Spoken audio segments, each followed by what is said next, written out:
नमस्कार, मैं प्रोफेसर अमिताभ बनर्जी। आज हम चर्चा करेंगे एक मनोवैज्ञानिक पावर का साइकोलॉजी, पावर का मनोविज्ञान, पावर, ताकत। ये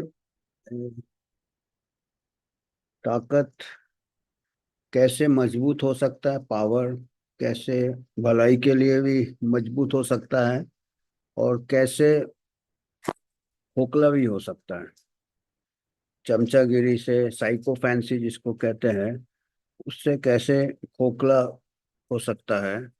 और अगर जो ऊपर का जो लीडर है वो स्ट्रांग लीडर है,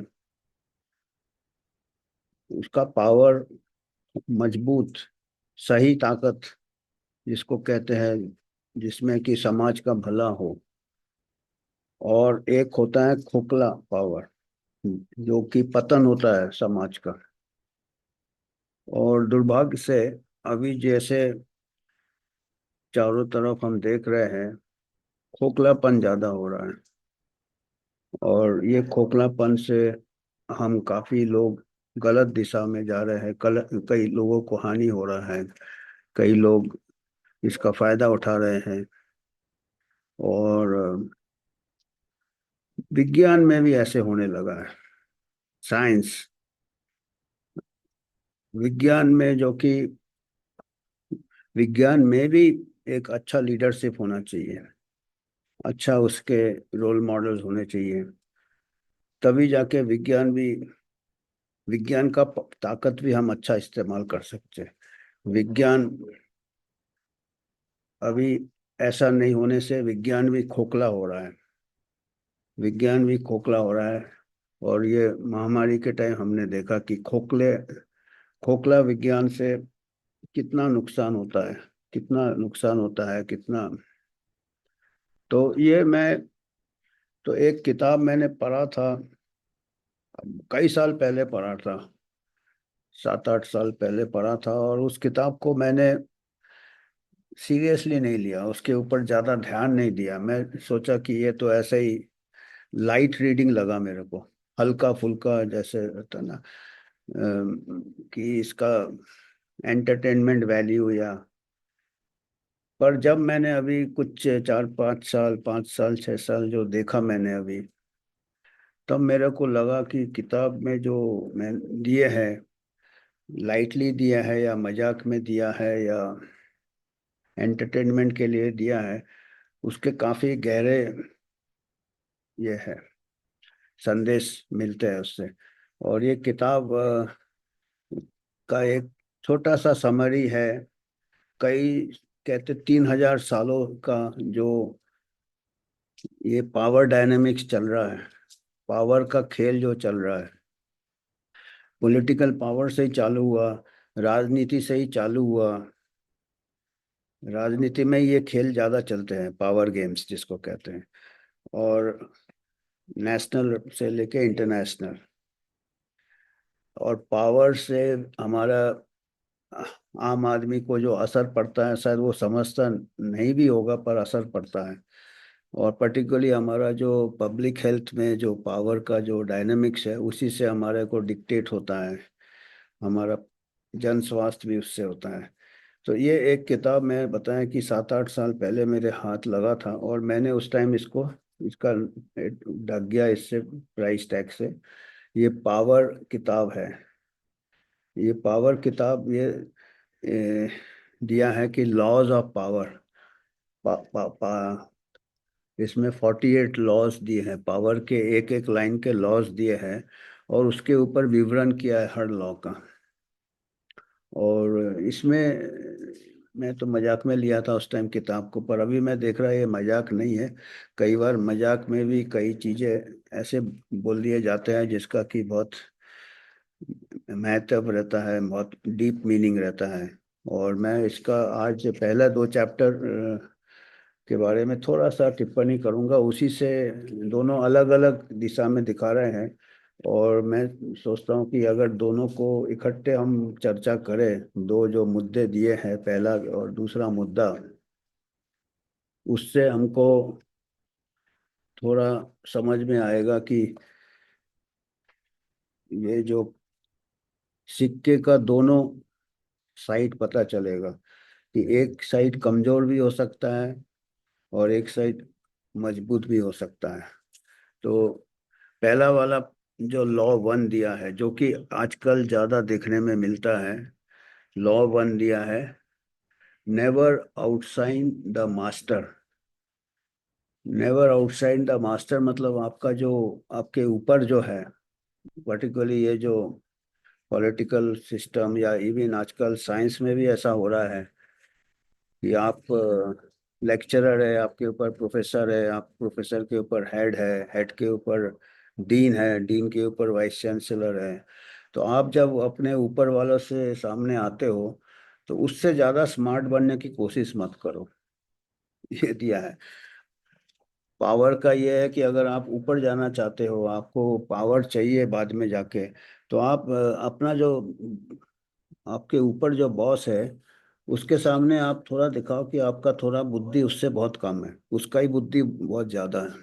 तो एक प्रकार से ये चमचागिरी का ये है, नीति है, या साइकोफेंसी जिसको कहते हैं। आप देख रहे हो, चाहे कोई पॉलिटिकल लीडर होता है, उसके आजू बाजू चमचे जी हुजूरी करते रहते हैं।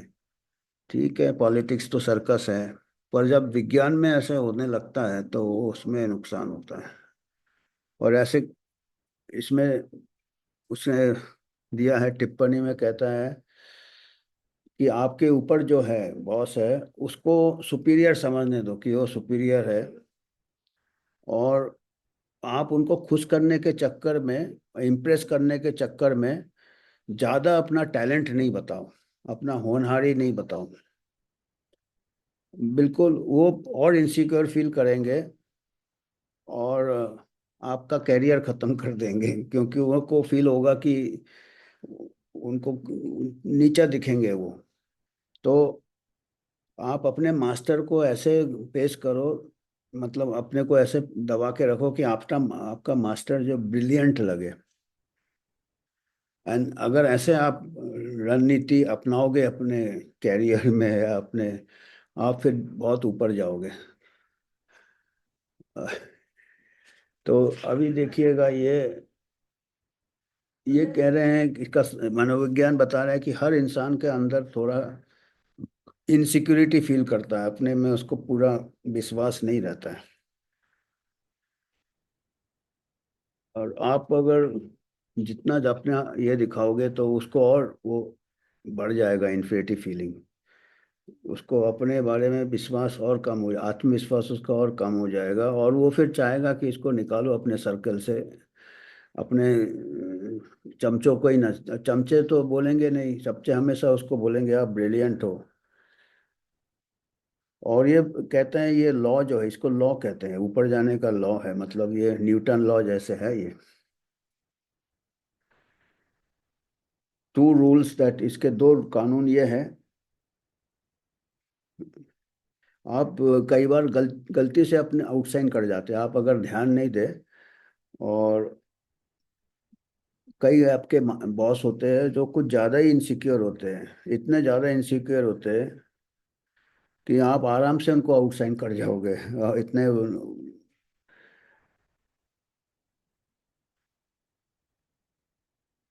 तो आप अपने को पूरी कोशिश करो, अपना ये दबा के रखो, अपना जो। और दूसरा इन्होंने कानून बताया कि आप कभी ये नहीं सोचो कि आपका बॉस आपसे प्यार करता है तो आपका होनहार से खुश हो जाएगा। वो आपको, अगर आप अपने को ज्यादा उससे मूड दिखाओगे तो वो आपसे ज्यादा प्यार करेगा। तो ये नहीं समझो कि आपसे अगर उसको बहुत लगाव है तो आपका। तो कहते कि पूरी ऐसे इसके ऊपर कई ऐसे किताबें लिखी जा सकती है, जो कि बड़े बॉस के ब्लू आइट थे, बहुत अच्छे नज़दीकी थे, और वो फिर अपने आप को जब साइन करने गए तो बॉस ने उनको अलग कर दिया। बहुत ऐसे किस्से हुए, और आप लोग भी सोच सकते हैं आजू बाजू। राजनीतिक में तो दिखाई जाता है कि एक लीडर के नीचे जो कोई दूसरा स्ट्रांग लीडर होता है तो उसको पूरी कोशिश की जाती है कि उसको, समझ गए आप। अगर आपके आइडिया, आपके विचार आपके जो बॉस से ज़्यादा क्रिएटिव नज़र आ रहे हैं, ज़्यादा ब्रिलियंट, तो आप ऐसा करो कि बोलो, ऐसा ट्विस्ट करो कि दुनिया को लगे कि वो बॉस का ही आइडिया है, और बॉस को भी ऐसा लगने लगे कि वो बॉस ही का आइडिया है। आपका मास्टर, यहाँ मास्टर दिया है, पर मैं राजनीति और मैं आजकल विज्ञान में ऐसा हो रहा है, इसलिए मेरे को दुख हो रहा है, क्योंकि विज्ञान में ऐसा है कि ऐसा नहीं होना चाहिए। विज्ञान में, बाकी चीज़ों में भी, पर विज्ञान में ज़्यादा जरूरी है, क्योंकि विज्ञान के ऊपर काफ़ी लोग निर्भर करते हैं, उसके ऊपर गाइडलाइन बनते हैं उसके ऊपर।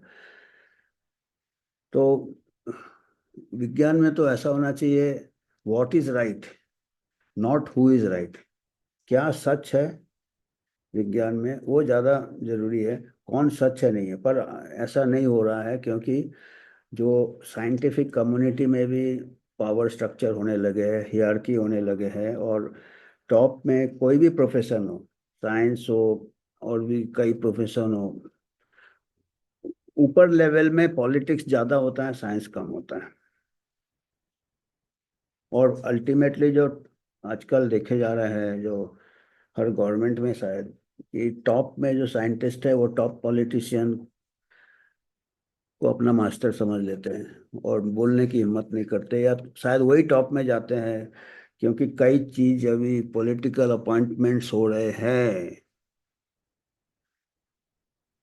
तो पॉलिटिकल अपॉइंट में भी ऐसे ही पावर डायनेमिक्स चलते हैं कि जो आउटस्पोकन होगा उसको नहीं रखो भाई, क्योंकि इनसिक्योर फील करेगा जो पॉलिटिकल लीडर भी होगा, और साइंटिफिक लीडर। अब तो इससे आप देखेंगे पूरा खोखला हो जाएगा ना।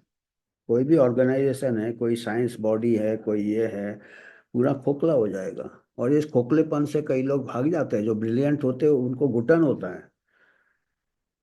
अभी न्यूज़ में है कि कितने लोग बड़े बड़े अपने मेडिकल इंस्टीट्यूशन छोड़ के जा रहे हैं, एम्स छोड़ के कितने लोग चले गए हैं, 200 के ऊपर चले गए हैं पिछले 2 साल में।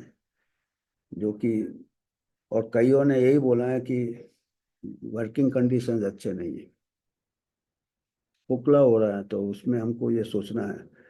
और इसका दूसरा भी एक ये है कि, अगर दूसरा है जो कि आजकल बहुत कम हो रहा है, दूसरा दिया है कि जो जो लीडर है उसके लिए ये है। ये तो नीचे वाले के लिए है, लीडर के नीचे जो लोग हैं वो अगर लीडर बनेंगे जैसे तैसे, चाणक्य नीति जैसे ही है, ये पूरे 3,000 साल के हर देशों से मिला मुलू के इन्होंने निकाला है, खिचड़ी निकाल के, उसका निचोड़ निकाल के इसने कुछ लॉस बनाए हैं। ये, इसका तो ऑथर ये है, रॉबर्ट ग्रीन है। और कई कई ऐसे होते हैं, कमेंटेटर होते हैं, ये कमेंटेटर है। इसके कई वर्जन है, पावर के भी है। दूसरा जो है, पहला तो ये है कि अपने मास्टर को, अपने बॉस को से ज्यादा चालाक बनने की कोशिश मत करो। और चालाक बेशक बने, पर उसको नहीं समझ में आना चाहिए कि आप उससे ज्यादा चालाक। तो ये आपको बैलेंसिंग एक्ट करना है। दूसरा दिया है, जो टॉप, अगर रियल जो अपने को इम्प्रूव करना चाहता है, जो लीडर हो चाहे दूसरा कोई भी हो, हर हर कोई अपने इसमें अपना लीडर तो होता ही है। अपने को कैसे इम्प्रूव करना है, तो दूसरा लॉ दिया है, never put too much trust in friends, learn how to use enemies. अपने दोस्तों को ज्यादा विश्वास नहीं करो, अपने दुश्मन आपको आपका ज्यादा मजबूत बनाते हैं। ये देखिए कितना है, ये बिल्कुल ऑपोजिट है साइकोफैंसी का, यही है ब्यूटी है इस किताब का। और इसके दिया है कि कैसे गुड बैड दोनों साथ साथ होते हैं। तो ये कहते हैं कि अपने दोस्तों से जरा सावधान रहिएगा, आपको जल्दी धोखा दे सकते हैं वो, क्योंकि आप, ईर्ष्या रहता है अंदर अंदर, आपके साथ के जो आपको दोस्त समझ रहे हैं ईर्ष्या रहते हैं, और फिर थोड़े बहुत बिगड़ भी जाते हैं, और तो आपको थोड़ा आपका फायदा उठाने भी लगते हैं। पर अगर आप कोई दुश्मन के साथ, जो आपका पहले दुश्मन था, उसको कम कायम दोगे तो आपसे ज्यादा वफादार रहेगा, क्योंकि वो उसको साबित करना है कि कुछ चीज।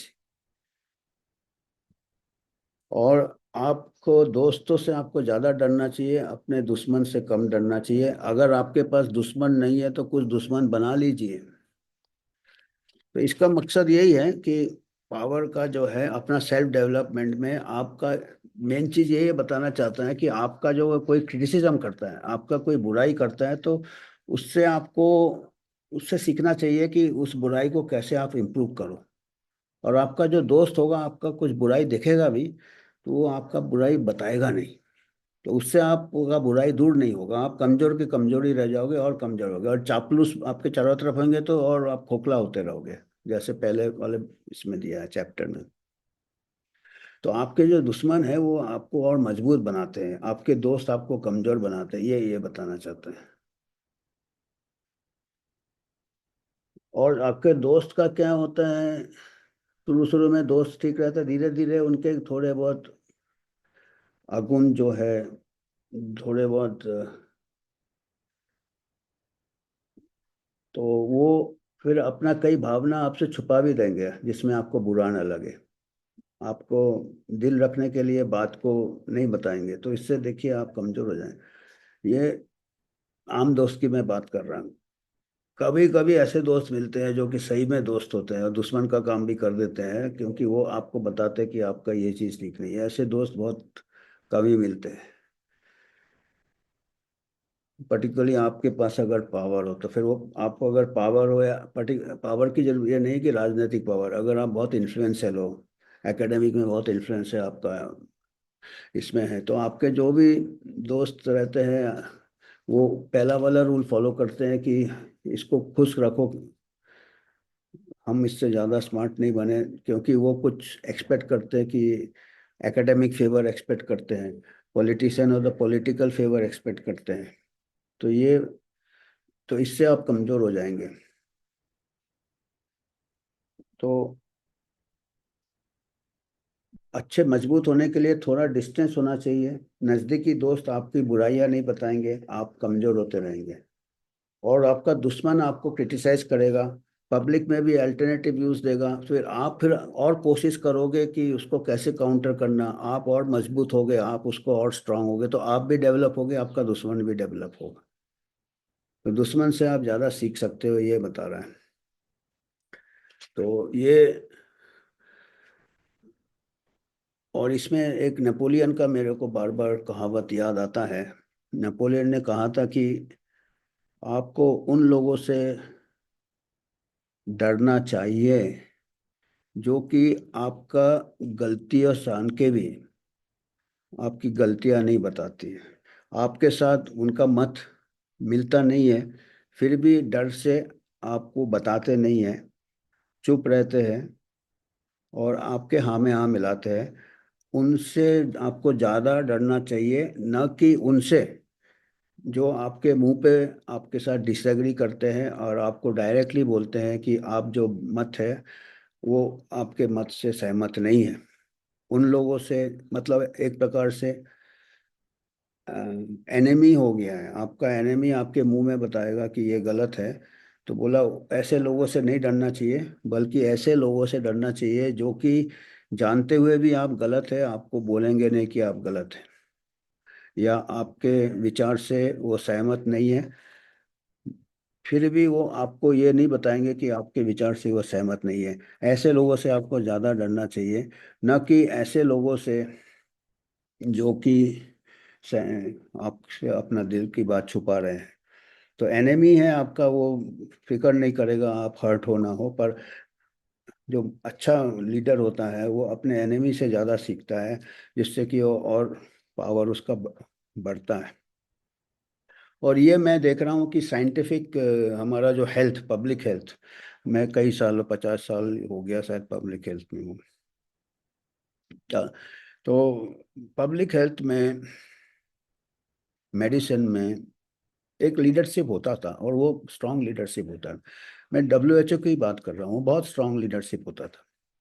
20 साल से खोखला हो रहा है, 20 साल से खोखला हो रहा है, क्योंकि जो पहले 20 साल के पहले जो ये होते थे, उनके जो डायरेक्टर होते थे बहुत स्ट्रांग होते थे, बहुत एकेडमिक साउंड होते थे, हाफ डन मैलर वेलर ऐसे कुछ नाम याद आते हैं। हाफ डन मैलर होते थे, 20-30 साल पहले थे वो डब्ल्यू। और उस टाइम जो नीति था WHO का 20-30 साल पहले की,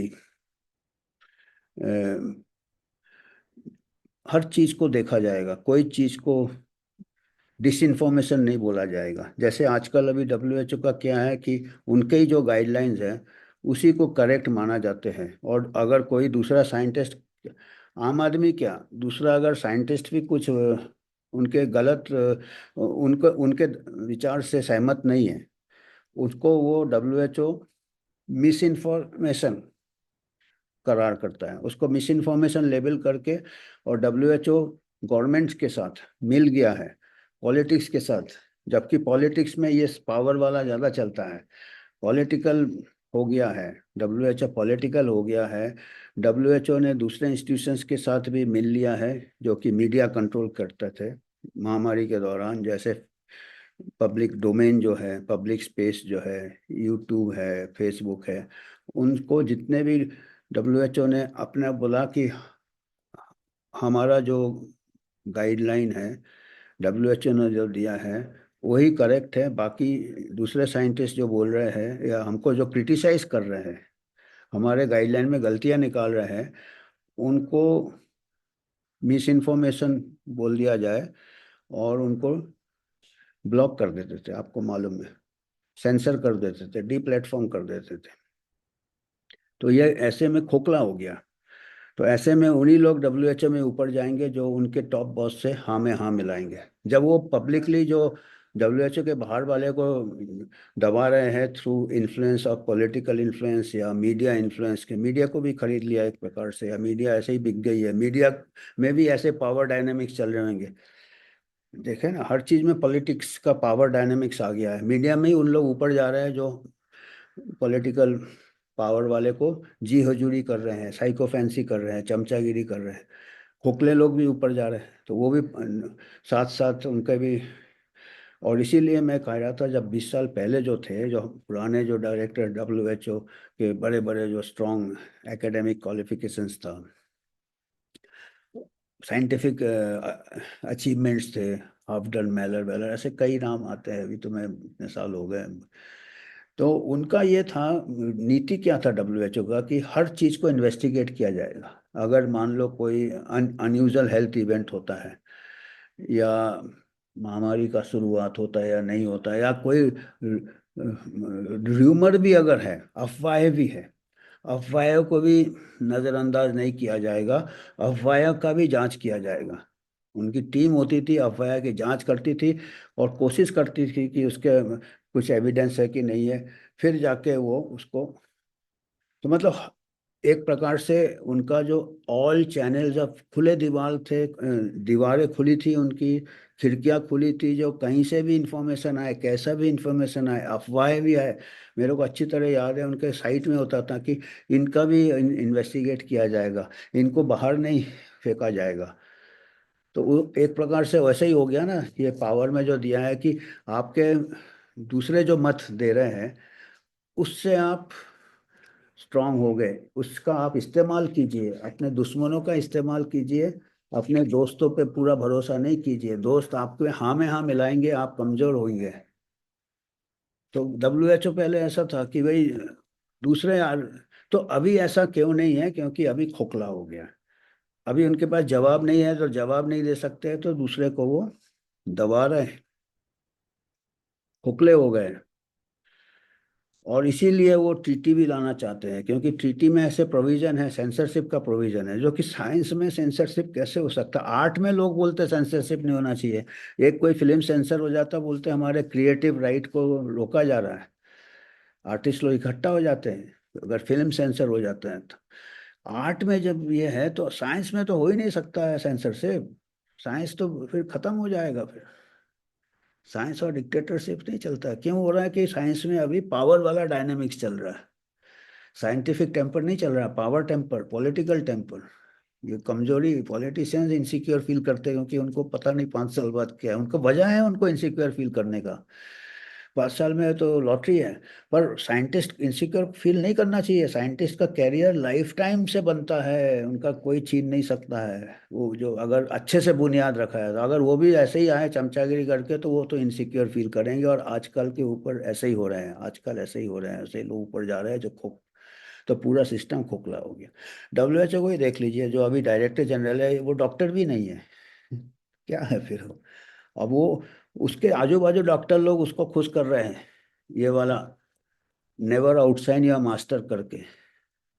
और ऐसे लोग ही जाएंगे WHO में जो कि अपना सब कुछ बेच चुके हैं। और उसके भी ऊपर कौन है? डॉक्टर बिल गेट्स है, वो भी डॉक्टर भी नहीं है उसका, क्योंकि पावर क्या है उसके पास? पावर ऑफ मनी है, बहुत पैसा है, बिलियंस ऑफ डॉलर्स है। तो साइंटिस्ट भी जी हजूरी करते हैं, क्योंकि उनको अगला रिसर्च के लिए ग्रांट उन्हीं से मिलेगा। आज के तारीख में 80% research grant Gates Foundation control करता है। तो ये है, ये पावर का खेल है सब। तो ये पब्लिक हेल्थ नहीं है, ये पावर है। Power and insecurity. आज हमको यही मैसेज देना था। WHO ट्रीटी भी आ रहा है, आप लोग क्या बताएं, आप लोग क्या करेंगे, आम आदमी क्या करेगा? अपने पावर वाले इलेक्टेड जो प्रतिनिधि है उनसे बोल सकते हैं भाई, उनसे वो आप तो नहीं हो उनके पार्टी में, तो आप आज़ाद हो, आप फ्री हो, तो आप पूछ सकते हो। जो नौकरी करता है वो फ्री नहीं है, वो पावर डायनेमिक में फंस जाता है। हमारा एक कोई, हम बहुत जूनियर, हमारा एक हेल्थ असिस्टेंट हमसे का, उसने हमको एक बार बोला था, सर आप जब तक नौकरी करेंगे आपको आज़ादी नहीं है। अभी मैं उसकी बात भी समझ रहा हूँ कि ये पावर डायनेमिक्स में फंसे रहते हैं। तो ठीक है। और हम एक लिंक देंगे, अगर आप हमारा जो ऑर्गेनाइजेशन है WHO, उसमें कुछ योगदान करना चाहते हो, क्योंकि हम भी फ्री रहना चाहते हैं। पब्लिक फंडिंग से हम भी फ्री रहेंगे, किसी पावर के इसमें हम नहीं रहेंगे। तो अगर करना है तो आप योगदान कर सकते हो, आपकी मर्जी है, कोई कंपल्सन नहीं है। धन्यवाद।